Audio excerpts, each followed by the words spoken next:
자, 봐봐. 우리 물을 만드는 반응식 하나를 갖고 왔어. 물 만드는 거. 자, 물은 화학식으로 H2O라고 하죠. H2O. 준비해야 될 재료가 뭐야?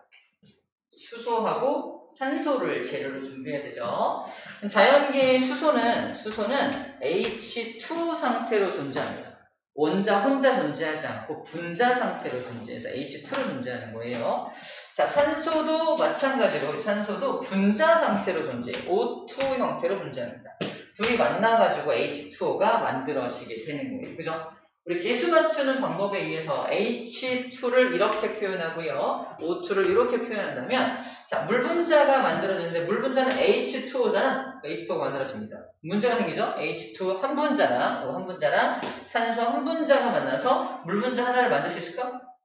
문제는 뭐냐면, 산소 원자 하나가 없어졌죠. 그럼 안 되죠? 산소 원자가 부족하니까 여기다 앞에다가 2를 써주게 되는 거죠. 그러다 보니까 산소는 맞았는데, 산소 2개 맞죠? 원자 2개. 수소 원자가 4개 됐죠? 자, 앞에 여기 수소 분자가 2세트, 2세트가 있어야 개수가 딱 맞게 되는 겁니다. 그래서 이걸 모형으로 표현한 게 뭐야? 요 위에 모형이 되겠죠? 아이고, 좋아. 모형이 되겠죠? 저 위에 이 모형이, 요 그림이 이렇게 됩니다. 자, 선생님 설정을 하나 해볼게요. 이렇게 되는 모형에서, 자, 수소 하나의 질량은 원자가 1입니다. 얘도 1, 얘도 1이야.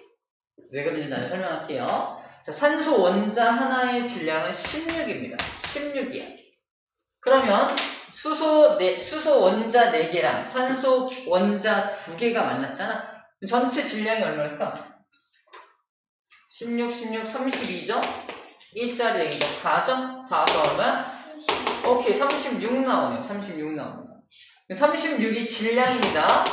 내가 준비한 뭐의 질량? 반응물의 질량이에요. 반응물의 질량이 얼마니? 라고 물어보면은 36g이에요. 또는 36이에요. 라고 말하는 거예요. 그럴까요? 한번 보세요. 36개의 질량량을 갖다 보세요. 재밌나? 난 재밌네. 기다리자. 이렇게 애타게 찾았네.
이어서 갈게요. 1분은 쉬어야 되네. 자, 그러면 반응물의 총 질량이 얼마가 되었다? 36이다. 그럼 생성물의 질량이 얼마가 될까? 봐봐. 일단 기본적으로 수소 4마리가 여기 있지. 산소 2마리가 어디 있어? 여기 있잖아. 다시 말해서 반응물이 생성물이 됐을 때 중간에 추가되는 원자는 빠진 원자가 있어 없어? 없잖아. 그러니까 질량도 뭐 되어야만 해? 보존되어야만 합니다. 그죠? 해볼까? 이거 1, 1, 16이죠. 그럼 물 분자 하나의 질량이 얼마? 18. 1, 1, 16이니까 18. 18 더하기 18은 얼마? 36. 그죠? 오케이? You know? I'm sorry.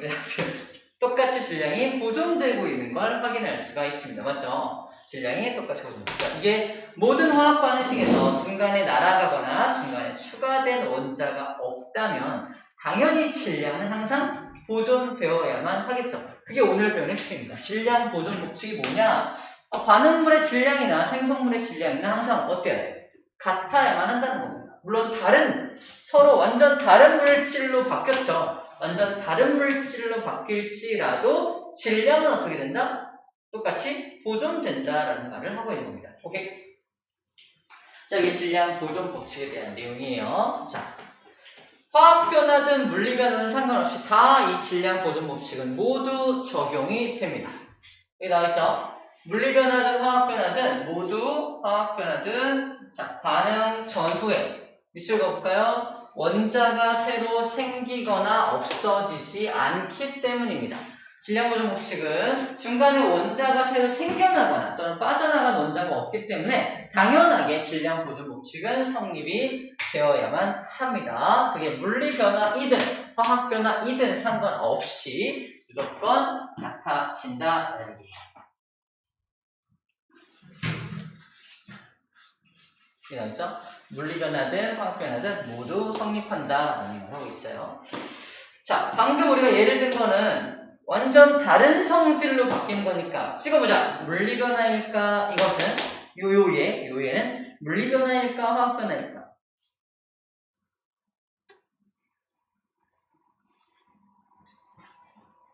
둘 중에 하나 50% 확률.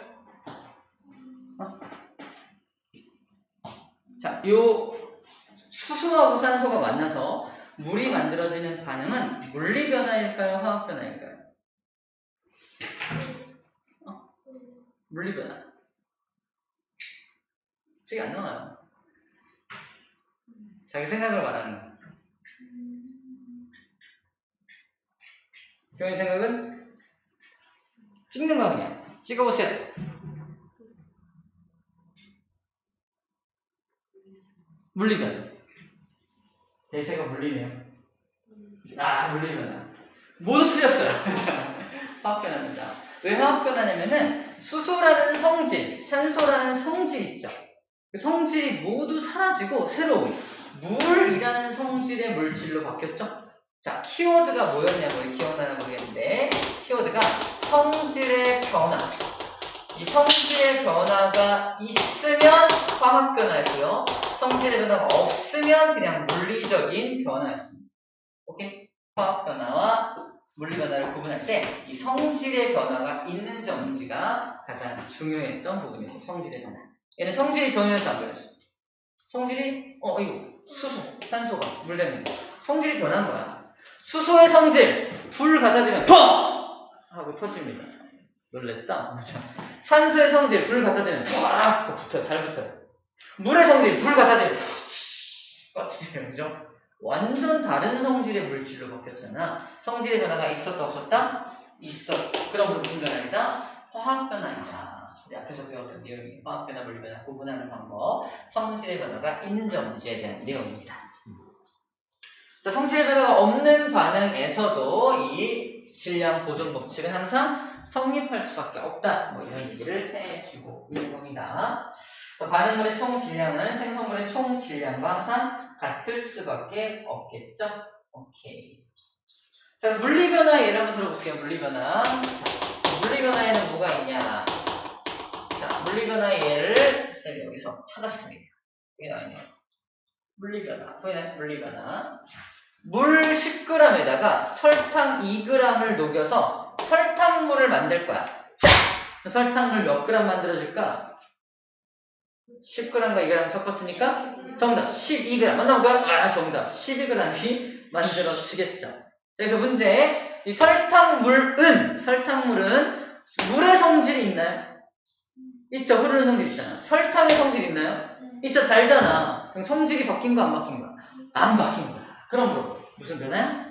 그렇죠. 물리 변화죠. 물리 변화죠. 그래서 성질의 변화가 있냐 없냐를 가지고 물리 변화와 화학 변화를 구분할 수가 있습니다. 잘했습니다. 됐어? 해결됐어? 오케이. 부서진 거 아니지? 부서진 거 같다. 아, 분해된 거네, 분해. 이게 분해된 건 성질이 변한 건 아니죠. 그럼 무슨 변화야?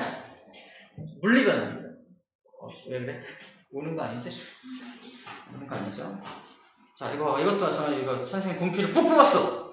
물리 변화, 화학 변화. 물리 변화죠. 성질이 안 변했어. 아직도 분필이잖아. 그지? 사실 이걸 내 선생님이 먹어가지고 소화시켰어. 그럼 어떻게 되는 거야? 다른 성질로 바뀔 수 있겠죠? 화학 변화가 일어날 수도 있겠네요. 먹진 않습니다. 자, 됐습니다. 이렇게 해서 화학 변화든 물리 변화든 똑같이 질량 보존 법칙은 성립한다라는 말을 해줬던 겁니다. 자, 그럼 첫 번째 내용은 됐고요. 이제 앙금 생성 반응에서 이런 질량 보존 법칙이 성립하는지를 확인해 볼게요.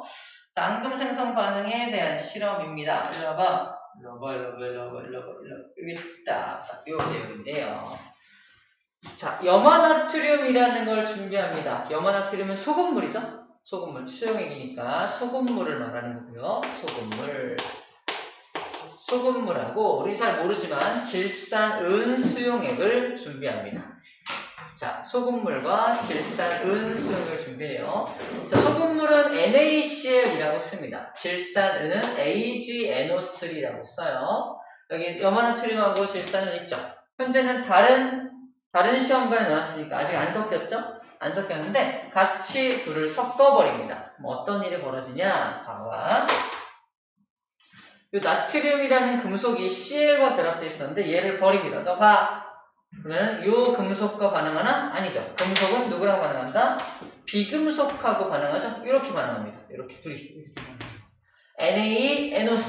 NaNO3. 그래서 NaNO3가 만들어지는 거고요. 그 다음에 이 녀석 Cl은 누구랑 반응한다? Ag랑 이렇게 AG, 몰트론 아무튼 AG랑 반응을 합니다. A랑 반해서 AgCl을 만들어내게 되는 거. 이 녀석 바로 AgCl이 뭐였어? 기억나나? 염화은이라고 하는 흰색의 앙금이었습니다. 흰색의 앙금이었어. 그래서 이렇게 둘을 섞으면 다시 염화나트륨 수용액과 질산을 섞으면은 질산 나트륨이 만들어지고요. 염화은이라고 하는 어떤 이런 앙금 생성, 앙금이 만들어지게 된다는 거야. 모형을 표현하면 염화나트륨 NaCl과 질산은이 만나서 질산나트륨과 염화은이 만들어지는데 중간에 봐봐. 중간에 추가된 원자나 빠져나간 원자가 있을까 없을까? 맞춰보면 없습니다. 볼까요? 노란색 하나. 볼까? 하나 여기 있네요. 초록색 여기 하나. 그죠? 얘도 초록색이고. 연한 초록색 여기 있죠? 이거 여기 있죠? 그 다음에 여기 진한 초록색 여기 있죠? 그 다음에 빨간 거 3개 여기 있네요. 파란 거 하나 여기 있네요. 그죠? 중간에 추가된 원자 없고요. 빠져나간 원자 없죠. 그러므로 이 녀석들의 총 질량은 얘네들의 총 질량과 어떨까? 항상 같을 수밖에 없겠죠? 자, 반응물이 생성물로 바뀔 때 질량이 바뀐다 안 바뀐다? 그래서 안 바뀐다. 왜 안 바뀌냐고 물어보면 어떻게 말해야 돼? 생성된 원자나 없어진 원자가 없기 때문입니다. 라고 말하면 됩니다. 또는 추가된 원자나 빠져나간 원자가 없기 때문입니다. 편한 대로 말하면 됩니다. 중간에 어쨌든 원자가 들락날락하지 않았다는 얘기만 해주면 충분히 설명이 가능하게 되는 거죠. 아, 그렇구나. 앙금 생성 반응에서도 질량은 보존이 될 수밖에 없구나라는 거예요. 너무 당연하죠? 근데 왜 앙금 생성 반응을 굳이 얘기하는지 알아? 앙금 생성 반응은 날아가는 물질이 있죠. 중간에. 화학 반응을 딱 시켰을 때 막 기체로 막 확 날아가는 거 있어. 그런 거 없죠? 그런 거 없기 때문에 당연하게 성립한다라고 말을 하고 있는 겁니다. 오케이.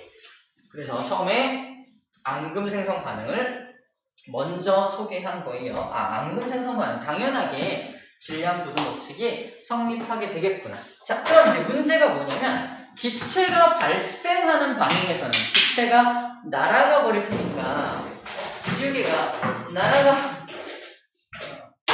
버릴 테니까 문제가 생길 수가 있겠죠. 그래요. 기체 발생하는 거예요. 이거. 자, 이렇게 될까요? 보이나? 자, 이건 뭐냐면 탄산칼슘을 준비하고요. 묽은 염산을 준비합니다. 탄산칼슘과 묽은 염산. 탄산칼슘이 이런 분필 같은 게 탄산칼슘이에요. 저는 조개 껍데기, 달걀 껍데기, 산호 이런 게 다 탄산칼슘입니다. 저는 석회암, 대리석 다 탄산칼슘인데 이 탄산칼슘에다가 염산을 뚱뚱뚱뚱 떨어뜨리면 어떻게 될까? 기체가 발생해요. 기체 발생합니다. 염산을 떨어뜨리면 자, 써보면 탄산칼슘은 CaCO3고요. 염산은 HCl인데 떨어뜨리면 무슨 기체? 이산화탄소라는 기체가 발생해서 날아가 버리거든요. 모형으로 표현하면 탄산칼슘이 이렇게 되죠. CaCO3. 얘가 CA고요. C고요. OOO에서 CaCO3. 보이나요? CaCO3 이렇게 표현합니다. CaCO3. 그 다음에 염화수소가 염산이죠. EHCl. 이거 H고요. 여기 녀석이 CL이야. 여기 몇 분자 있어? 두 분자 있죠. 그래서 두 개를 그려놓은 겁니다. 자, 생각해보자. 이 반응물의 총 질량이 있겠죠. 반응물의 총 질량, 칼슘 하나, 탄소 하나, 산소 3개, 수소 2개, 염소 2개 해당하는 질량이 있을 거 아니야? 생성물로 딱 바뀌었을 때, 이렇게 딱 바뀌었을 때, 일단 기본적으로 중간에 추가된 원자나 빠져나간 원자가 있어 없어? 당연히 없겠죠? 없습니다. 그러므로 질량은 어떻게 되어야만 한다? 보존되어야만 한다. 근데 문제는 뭐냐면, 잘 봐. 얘는 가만히 있지 않고 어떻게 돼? 날아가 버리죠. 얘가 날아가 버리면 내가 실험이 딱 끝나고 나서 딱 봤을 때 얘가 없지. 얘가 없으면 질량이 마치 감소된 것처럼 보일 수 있습니다. 얘가 날아간 걸 내가 고려하지 않으면, 그지? 마치 질량이 사라진 것처럼 보일 수 있잖아요. 그죠? 질량이 사라진 것처럼. 하지만 날아간 것까지 내가 관찰을 했다면, 날아간 것까지 다 합치면 질량은 당연히 보존될 수밖에 없어라고 말할 수 있겠죠? 그래서 이런 말을 하는 겁니다. 그래서 닫힌 용기와 열린 용기가 나옵니다. 닫힌 용기와 열린 용기가 나오는 거예요. 그래서 이 실험을 열린 용기에서 실험하면 이산화탄소가 훅 날아가 버릴 거 아니야? 그래서 열린 용기에서 실험을 하게 되면은 반응 후의 질량이 어떻게 돼요? 줄어드는 거 보면 날아간 이산화탄소의 기체만큼 질량이 줄어들겠죠? 당연한 얘기죠. 하지만 얘를 뚜껑을 완전 꽉 닫아놔. 뚜껑을 딱 닫아놔서 이 이산화탄소 기체가 날아갈 수 없게 뚜껑을 닫아놨다면 어떻게 될까? 당연히 질량이 보존되는 걸 눈으로 확인할 수가 있겠죠. 자, 어떻게 하냐? 이게 저울에 넣는 거예요. 저울에. 자, 반응 전에 저울로 재고요. 반응을 다 시킨 다음에 저울로 재는 겁니다. 얘는 닫힌 용기죠. 닫힌 용기니까 이 질량이 보존되는 거 확인되나요? 얼마로 확인돼? 102.1. 102.1로 둘 다 질량이 똑같은 확인되죠. 자, 닫힌 용기에서는 당연히 이산화탄소가 날아갈 수가 없으니까, 그 안에 갇혀 있으니까 질량이 측정이 됩니다. 하지만 열린 용기에서 이 실험을 한다면 이 뚜껑을 열면 어떻게 돼요? 이산화탄소가 날아갈 테니까 이 날아간 이산화탄소 기체만큼 이 질량도 작게 관측이 되겠죠. 작게 관측이 될 겁니다. 그래서 닫힌 용기와 열린 용기에서 마치 질량이 감소되는 것처럼 보이는 현상이 발생될 수 있지만 그 날아간 기체까지 다 고려한다면 당연히 질량 보존의 법칙은 성립한다는 거예요. 자, 끝에 뭐라고 써있어요? 질량 보존의 법칙이죠. 법칙이란 말은 과학에서 아무데나 쓸 수 있는 게 아니에요. 예외가 전혀 없을 때만 법칙이란 말을 쓸 수가 있어요. 그 유명한 아로 시작하는 아저씨죠. 땡땡땡땡땡. 누구? 5글자예요. 정답. 아인슈타인. 아인슈타인의 이론 중에 가장 유명한 게 상대성 이론. 이거 법칙이야, 이론이야. 이론이거든요. 법칙이 아니야. 예외가 너무 많아. 우리 일상생활에서는 이분의 법칙을 이분의 이론을 쓸 수가 없습니다. 그냥 우주에서 굉장히 빠르게 움직이는 물체에게만 적용이 돼요. 그래서 이거는 예외가 너무 많잖아. 예외가 많으니까 상대성 법칙이라고 부르지 않아. 이 대단하신 분의 이론도 아직도 상대성 이론이야. 근데 이건 뭐야? 질량 보존의 법칙이잖아. 훨씬 더 위에 있는, 훨씬 더 되게 너무나도 뭐랄까 높은 단계에 있는 어떤 법칙이라는 거야. 상대성 이론보다 훨씬 높은 단계에 있는 법칙이 지금 우리가 배우고 있는 저 질량 보존의 법칙. 질량 보존 법칙은 대부분 모든 반응에서 성립하는데, 근데 마치 질량 보존 법칙이 성립하지 않는 것처럼 보이는 게 있지만, 얘도 닫힌 용기에서 실험을 하면 질량 보존 법칙을 눈으로 확인할 수가 있다. 뭐 이런 말을 하는 겁니다. 열린 용기에서는 기체가 날아가 버리기 때문에 마치 질량이 감소한 것처럼 보이지만 사실 그것도 아니다라는 걸 하고 있는 거예요.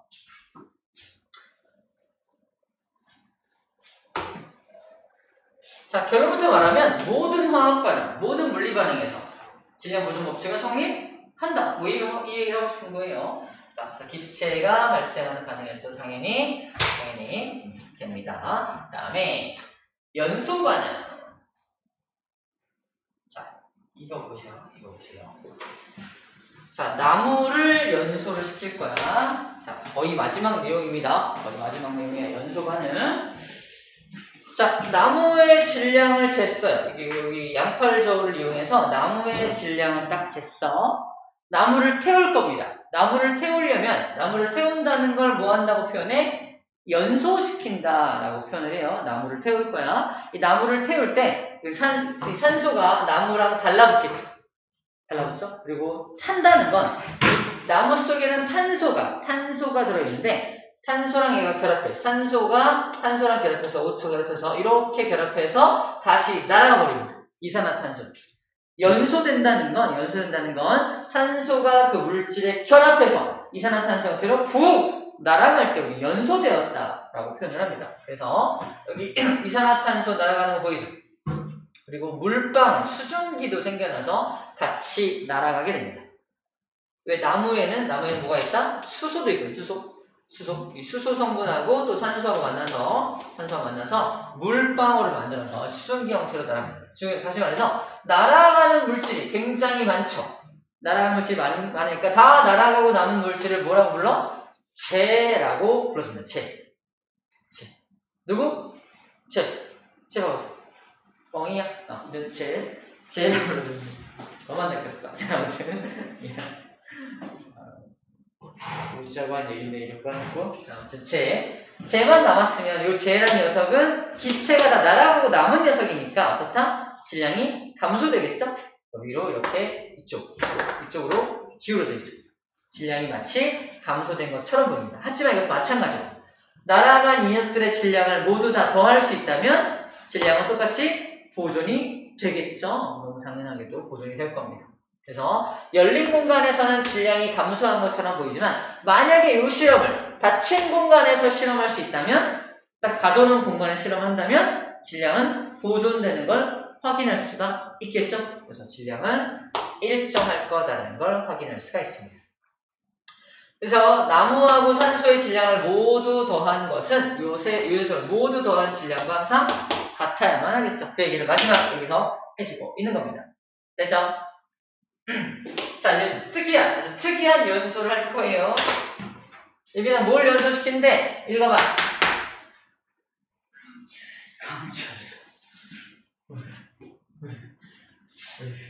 강철솜이라고 읽었어요? 강철솜이 뭐야? 약간 수세미 알아서 철수세미? 약간 철수세미 같은 걸 강철솜이라고. 그걸 태울 겁니다. 그 강철솜은 철이잖아, 철. 철이니까 수소나 또는 탄소 같은 게 있어 없어? 이거 없거든요? 근데 연소시킨다는 건 산소랑 결합하는 거잖아. 얘랑 이게 없으니까 철은 그냥 F이잖아. 철은 F인데 결합하면은 날아가는 기체가 있어 없어? 그래서 없어요. 수증기도 안 만들어지고요. 이산화탄소도 안 만들어집니다. 그냥 강철섬에 산소가 달라붙 달라붙기만 해. 막 달라붙어. 그것도 뭐라고 부른다 우리가? 연소라고 부른다는 거예요.